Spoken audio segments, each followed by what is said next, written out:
नमस्कार दोस्तों, आज की कहानी है परिवार। काफ़ी लंबे टूर के बाद उस दिन सुबह 4 बजे मैं घर पहुंचा। जाकर दरवाज़ा नॉक किया तो पत्नी ने उनींदी हालत में आकर दरवाज़ा खोला और मेरे अंदर प्रवेश किए बिना ही पलटकर अंदर चली गई। मुझे चाय की तलब थी, उससे ये कहना था पर कह नहीं पाया क्योंकि वो सोने जा चुकी थी। मैंने दरवाज़ा बंद किया और अंदर कमरे में आकर अपना सामान एक तरफ रख कपड़े चेंज किए और पलंग पर लेट गया। खुद सी रसोई में जाकर चाय बनाने की इच्छा नहीं हुई। पत्नी बच्चों के साथ जाकर सो गई। ना उसने मुझे कुछ पूछा और ना ही मैंने कुछ कहा। इस तरह हमारी मुलाकात अक्सर होती थी, या यूँ कहें कि सप्ताह में 2-3 बार होती थी। मेरा काम मार्केटिंग का था, इसलिए अक्सर मैं रात को लेट आता था। पत्नी भी इन चीज़ों की आदी हो चुकी थी, इसलिए उनींदी आकर दरवाज़ा खोलती थी और फिर कमरे में जाकर सो जाती थी। आखिर उसे सुबह जल्दी भी उठना होता था। बच्चों को स्कूल भेजना, घर के काम, बाजार के काम, ऐसे बहुत सी काम होती थी उसके पास। पर आज मुझे नींद नहीं आ रही थी। आज माँ की याद आ रही थी, जो अभी 7 महीने पहले ही स्वर्ग सिधारी थी। जब तक माँ थी, दरवाज़ा माँ ही खोलती थी। बहू को उन्होंने कभी इसके लिए परेशान नहीं किया। बड़ी सीधी थी मेरी माँ। कब मैं भी खुश रहती थी, पर माँ की अपनी खासियत थी। जब भी लेट आता था तो वो ही उठकर दरवाज़ा खोलती थी और वो ये इंतज़ार नहीं करती थी कि मैं अंदर आकर दरवाज़ा खुद बंद करूँगा। जब तक मैं अंदर ना आ जाता, दरवाजे पर ही खड़ी रहती। मेरे अंदर आने के बाद दरवाज़ा भी वो खुद ही बंद करती थी और फिर ये ज़रूर पूछती थी, रवि थक गए क्या, चाय पिएगा? कभी कभी मैं ना कह देता था, पर कभी कभी जब हाँ कहता था तो वो बहू को आवाज़ नहीं देती, बल्कि खुद रसोई में जाकर मेरे लिए चाय ज़रूर बना कर लाती थी। जब तक मैं चाय पी रहा होता था तब तक वो मेरे पास ही बैठी होती थी। कहती कुछ भी नहीं थी, बस चुपचाप बैठी होती थी। चाय पीकर मैं कप टेबल पर रखता था और अपने कमरे में आकर सो जाता था। वो भी अपने कमरे में जाकर सो जाती थी। बस ऐसी ही हमारी मुलाकात होती थी। पिताजी थे नहीं, माँ ने ही मेरी परवरिश की थी। बचपन में उससे बहुत बातें करता था और वो मेरी हर बात सुनती थी। पर शादी के बाद ये सब कम होता गया और जैसे जैसे वक्त बढ़ता गया हमारी मुलाकात मौन ही होती थी।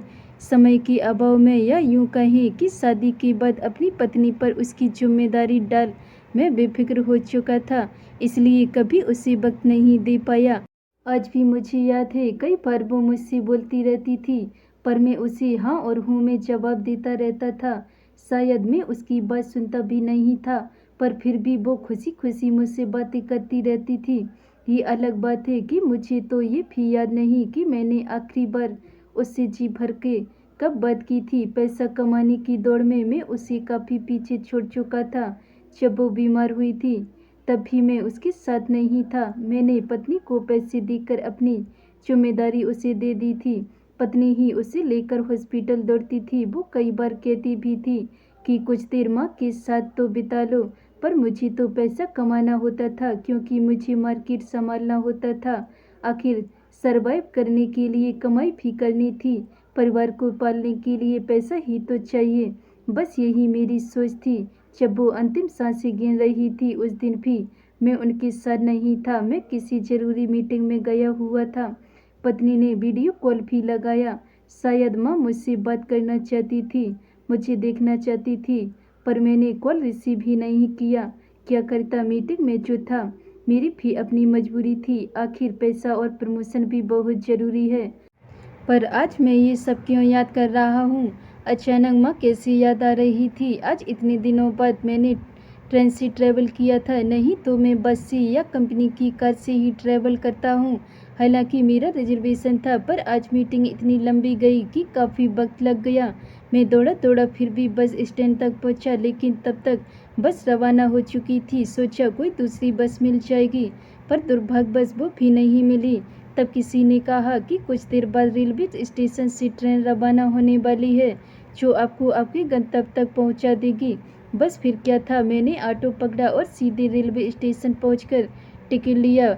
अब रिजर्वेशन तो कहाँ से हो, सो मैंने जनरल में टिकट लिया और धक्का मुक्की के बीच ट्रेन में पहुंच गया। पर सबसे बड़ी जीत मेरी तब हुई जब मुझे खिड़की के पास वाली सीट मिल गई। खिड़की के पास वाली सीट पर बैठकर मैं अपने आप को बड़ा विजेता समझ रहा था। यहाँ तक कि सीट के पास वाली फर्श को भी मैंने अपना सामान रखकर अपने कब्जे में कर लिया ताकि आराम से बैठ सकूं।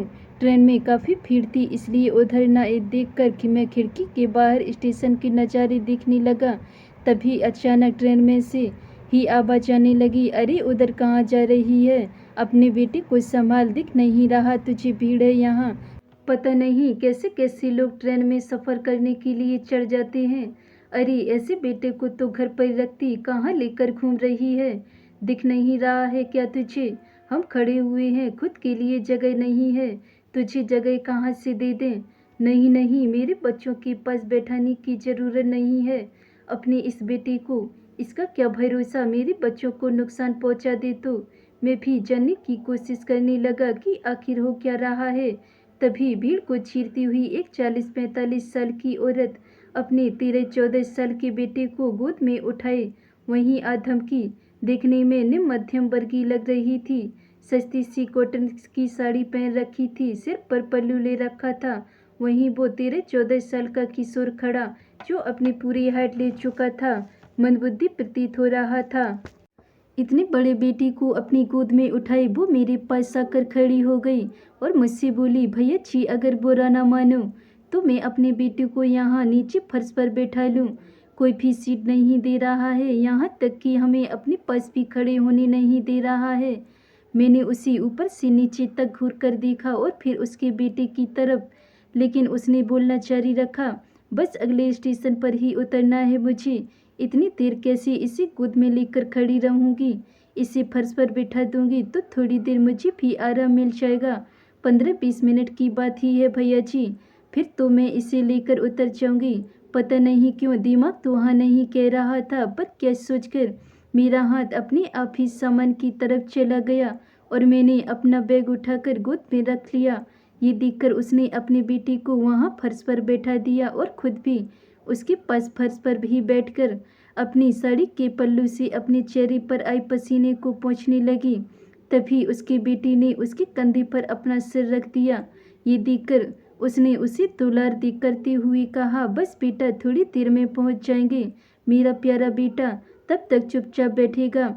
उसने भी हाँ में सिर हिला दिया और अपनी माँ की आज्ञा मानकर चुपचाप बैठ गया। मैं दोनों की क्रियाओं को बड़े गौर से देख रहा था। मन में सवाल चल रहे थे कि इतने बड़े बेटे को, जो मानसिक तौर पर बीमार है, गोद में उठाकर अकेली क्यों घूम रही है? इसके साथ घर का कोई व्यक्ति क्यों नहीं है? ये अकेली कैसी संभालती होगी इसे? तभी उस औरत की निगाहें मुझसे टकराईं, जिससे मैं छिप गया। मेरे मन में चल रही सवालों को समझकर उसने कहा, ये मेरा बेटा है भैया जी, थोड़ा बीमार है पर किसी को परेशान नहीं करता, पर फिर भी पता नहीं क्यों लोग इसको देखकर डरते हैं, कहते हैं कि यह मंदबुद्धि है, इसे अपने पास भी नहीं बैठाते। तुम इसका इलाज क्यों नहीं कराती हो? अचानक मेरे मुंह से निकल गया, इतना पैसा कहाँ है भैया जी, हम तो रोज कमाते हैं तो खाते हैं, हमारे पास इलाज कराने के पैसे कहाँ? तो तुम्हारे साथ परिवार का कोई सदस्य क्यों नहीं है? इसे तुम अकेले ही संभाल रही हो। पता नहीं क्यों मैं भी सवाल पर सवाल किए जा रहा था। भैया जी कहने को तो पूरा परिवार है, सास जेठ जेठानी, उनके बच्चे, पति सब हैं, पर इसकी देखभाल के लिए कोई नहीं। शादी के पूरे 10 साल बाद हुआ था ये। वो 10 साल मैंने कैसे निकाले थे मेरा जी ही जानता है। बाँझ बोल बोल कर दुनिया भर के ताने मारे थे उन लोगों ने, जीना मुहाल कर रखा था मेरा, पर मेरा पति मेरे साथ था। मंदिर मंदिर भटकी थी मैं एक औलाद के लिए, तब जाकर इसका चेहरा देखना नसीब हुआ था मुझे। पर जब घर वालों को ये पता चला कि मेरा बेटा, बोलते बोलते वो चुप हो गई, आंखों में आंसू आ गए। अपने पल्लू से अपने आंसू को पोंछते हुए बोली, अनाथ आश्रम छोड़कर आने के लिए कह दिया था उन्होंने। इस बार तो पति ने भी साथ दिया उनका, पर ऐसे कैसे अनाथ आश्रम छोड़ देता? भैया जी आखिर इसे जन्म दिया है मैंने, ये तो भगवान का प्रसाद था मेरे लिए, जिसने मुझे माँ होने का सौभाग्य दिया था। बस लड़ पड़ी मैं भी उन लोगों से, अब कोई कुछ नहीं कहता मुझे, पर हाँ इसकी देखभाल कोई नहीं करता। मैं इसे अपने साथ ही फैक्ट्री ले जाती हूँ और अपने साथ ही वापस ले आती हूँ।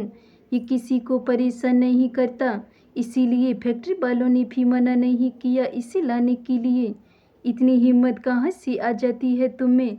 देख रहा था कि तुम ही इसे गोद में उठा कर ला रही थी, परेशानी नहीं होती तुम्हें? माँ हूँ भैया जी, अपने बच्चों के लिए तो दुनिया से लड़ जाऊँ, आप तो हिम्मत की ही बात कर रहे हो। एक माँ अपने बच्चों के लिए क्या नहीं कर सकती? बच्चे अपनी माँ को भूल जाएं, पर माँ अपने बच्चों को कभी नहीं भूलती। उसके शब्दों ने मुझे नींद से जगा दिया। शब्द नहीं थे, एक करारा थप्पड़ था जो सीधे मेरे गाल पर जाकर लगा था। मेरी माँ ने भी तो मुझे पिताजी के जाने के बाद पाला था, सही तो कह रही थी वो। मैं अपनी माँ को भूल गया, पर माँ अंतिम समय भी मुझे ही याद कर रही थी। काश मैंने उस समय माँ से बात कर ली होती, भला 2 मिनट में मेरा क्या नुकसान हो जाता। मेरी पत्नी तो एक अच्छी बहू बन गई, पर मैं अच्छा बेटा नहीं बन पाया। सोचते सोचते मुझे नींद आ गई। सुबह जब उठा तो देखा पत्नी रसोई में थी, बच्चे स्कूल के लिए तैयार हो चुके थे। जाते हुए वो अपनी मम्मी को बाय करके बाहर जाने लगे। तभी मैंने उन दोनों से कहा, मैं भी तो खड़ा हूँ, मुझे बाय क्यों नहीं किया? दोनों बच्चे ठिठक कर खड़े रह गए। उन्हें लगा कि मैं उन्हें डांटूंगा, पर मैं उनके पास आया और उन्हें गले लगाते हुए बोला, चलो आज मैं तुम्हें स्कूल छोड़ कर आता हूँ। अपनी कार से दोनों हैरानी से एक दूसरे की शक्ल देख रहे थे, पर वे खुश थे। ये उनके लिए सुखद था, पर पत्नी के लिए भी। पर मुझे अब समझ में आ गया था कि पैसों के साथ परिवार भी जरूरी है। धन्यवाद दोस्तों। अगर ये मेरी कहानी आपको पसंद आई हो तो वीडियो को लाइक कमेंट शेयर जरूर करें। अगर चैनल पे नए हैं तो चैनल को सब्सक्राइब कर लें। मिलते हैं ऐसी और नई कहानियों के साथ, तब तक के लिए बाय बाय।